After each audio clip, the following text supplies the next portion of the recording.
अस्सलाम वालेकुम। आप देख रहे हैं वायरल पॉइंट और मैं हूं राशिद अहमद। नाजरीन, असद तूर जर्नलिस्ट सहाफ़ी असद तूर जस्टिस काजी फ़ाइज़ ईसा और पीडीएम के पोस्टर जर्नलिस्ट हुआ करते थे। सब इसको बड़ा पसंद किया करते थे और इसकी बेधड़क गुफ्तगू को बड़ा सराहा जाता था कि ये कोई लगी लिपटी नहीं रखते और खुलकर हर बंदे के ऊपर तनकीद करते हैं। क्या इमरान खान, क्या बुशरा बीबी, क्या उस वक्त की हुकूमत, क्या जनरल बाजवा, क्या जनरल फैज़ हमीद, इन सब को ये लताड़ कर रख देते थे। और वो ख़वातीन जो तहरीक इंसाफ को सपोर्ट करती थीं, या ख़ास करके वो सहाफ़ी ख़वातीन जिनमें शिफा यूसुफजई हो गई, मलिहा हाशमी हो गई या दीगर लड़कियां हो गई, उनको असद तूर वो अलकाबात से नवाजा करते थे कि जिनका आप तसव्वुर नहीं कर सकते। और हत्ता कि शिफा यूसुफजई को अदालत जाना पड़ा असद तूर के ख़िलाफ़ कि ये मेरे ख़िलाफ़ बहुत बुरे अल्फाज इस्तेमाल करते हैं, लिहाजा इसके ख़िलाफ़ कार्रवाई की जाए। लेकिन तब नून लीग असद तूर को बड़ा सराहा करती थी। अब अचानक ऐसा क्या हो गया कि वो असद तूर जिसके अल्फाज, जिसके वीलॉग, जिसके तबसरे, जिसके तज्ज़िये पीडीएम हुकूमत के लिए, काजी फ़ाइज़ के लिए, पाकिस्तान के रोशन मुस्तकबल की ज़मानत हुआ करते थे, अब वो अचानक से नून लीग को बुरे लगने लग गए। अब नून लीग की सोशल मीडिया को समझ आने लग गई कि असद तूर तो डॉलरों के लिए काम करता है, असद तूर तो यूट्यूबर है, सहाफ़ी नहीं है। अब ये फतवे असद तूर को भी मिलने लग चुके हैं। ये असद तूर की जब हिस्ट्री अगर आप देखें ना, गुज़िश्ता 5-6 सालों की, असद तूर इसी तरह की सहाफ़त करता है। उसने अपने चैनल का नाम भी अनसेंसर्ड रखा हुआ है कि वो कोई लगे लिपटी नहीं रखता। हम तो फिर कहते हैं ना कि ताकतवर शख्सियत फलां, वो इस तरह की बात नहीं करता। वो जो उसके मुंह में आता है वो बोल देता है। अब मैं हमेशा के लिए उसको ये कहा करता था कि मैं उसके अल्फाज के चुनाव से इख्तलाफ रखता हूँ, इतने सख्त अल्फाज नहीं होने चाहिए।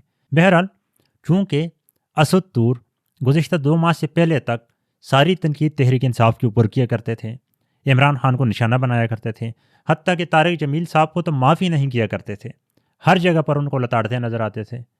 लेकिन मुस्लिम लीग नून और तमाम वो लोग जो उस वक्त इमरान खान के ख़िलाफ़ थे, वो खुश हुआ करते थे।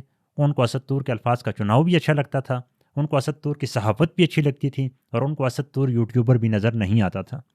लेकिन जैसे ही तहरीक इंसाफ से बल्ले का निशान छीना जाता है, जस्टिस काजी फ़ाइज़ ईसा के आने के बाद असद तूर को महसूस होता है कि उमर अता बंदियाल जो हैं वो काजी फ़ाइज़ ईसा से ज़्यादा जमहूरी थे, तब वो तनकीद शुरू कर देता है। जब वो तनकीद शुरू करता है तो मुस्लिम लीग नून के जो निश्तर हैं वो असद तूर की जानिब रुख कर देते हैं। अब ऐसा मुमकिन नहीं हो सकता इस मुल्क के अंदर कि जब तक आप नून लीग पर तनकीद न करें, आप दूसरों की ख़वातीन को गालियाँ दे दें, मुखालिफ ख़वातीन को खुलकर लताड़ें, आपको नून लीग कुछ नहीं कहेगी। उनकी सोशल मीडिया टीम आपको बल्ले बल्ले करेगी। लेकिन जैसे ही आप उनके ऊपर तनकीद करेंगे तो फिर आपको अगर FIA पकड़ लेगी तो वो तकड़े सहाफ़ी जो नून लीग से वाबस्ता हैं वो फिर आपके साथ एहतजाज करने के लिए भी सामने नहीं आएंगे। आज जब देखते हैं असद तूर को अदालतों में, तो वहाँ पर आपको कौन नज़र आता है?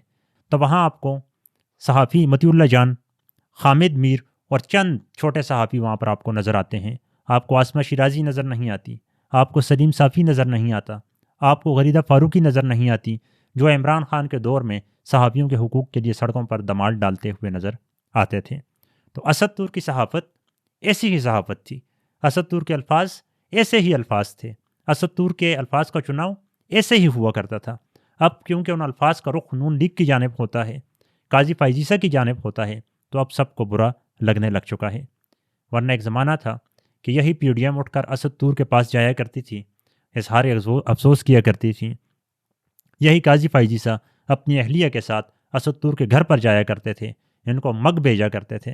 लेकिन आज जब तनकीद उनके ऊपर होने लग गई तो अब काजी फ़ाइज़ को समझ आने लग चुकी है कि यह तनकीद का जो बुत है, इसको बर्दाश्त करना हर बंदे की बस की बात नहीं होती। आगे आप अपनी राय दीजिएगा कि असद तूर के साथ जो कुछ हो रहा है, इस पर मुस्लिम लीग नून का ये गिला करना कि अल्फाज का चुनाव सही नहीं, या काजी फ़ाइज़ साहिब का ये कहना कि तनकीद मुनासिब नहीं, इससे बड़ा जुर्म हो सकता है कि मुझे गुज़िश्ता 4 साल तक आप एक बंदी की हौसला अफजाई करें कि लगे रहो, बहुत अच्छा कर रहे हो, बहुत अच्छा कर रहे हो, और अब जब तनकीद का रुख आपकी तरफ हो जाए, आप उसी बंदे के खिलाफ कार्रवाइयाँ शुरू कर दो, उसको निशाना बनाना शुरू कर दें। आज जो उसकी वीडियो सामने आई, उससे साफ ज़ाहिर हो रहा था कि वो बंदा टूटने वाला नहीं है। उसको ये जितना ज़ोर देंगे वो उतना ही मजबूत होकर बाहर आएगा। अल्लाह तमाम सहाफ़ियों का हामी व नासर हो।